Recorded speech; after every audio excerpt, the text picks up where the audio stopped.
अस्सलामुअलैकुम दोस्तों, बरखुरदारो। ये हमारे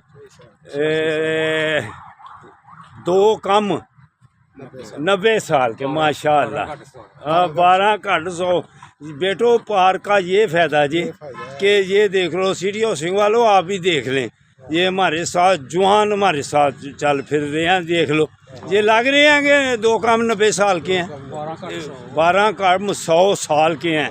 तो ये हमारे लिए भी दुआ करते हैं। तो ये वाक का नतीजा है। साइकिल चलाते हैं ये भी, हाँ साइकिल पे रहते हैं, पैदल भी चलते हैं। तो ये बरखुरदार जमील है हमारा। ये इस्लामाबाद से मरी से इस्लामाबाद मेरे साथ पैदल आया था।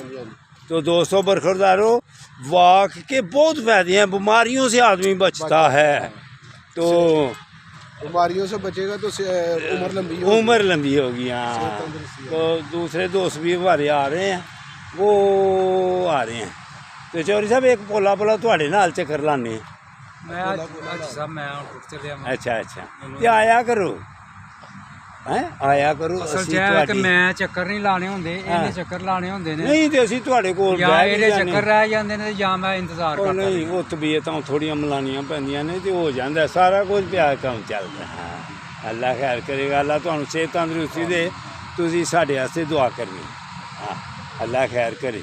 असीं तुहानूं देखदे कि असीं राजी हुन्ने आं कि 90 साल दे, और चेहरा 90 साल का देखे ना। 90 साल के तो ये 88 उम्र की 50-55 में लोग बैठ जाते हैं। तो ये 90 साल के हैं। तो ये देखें, वालेकुम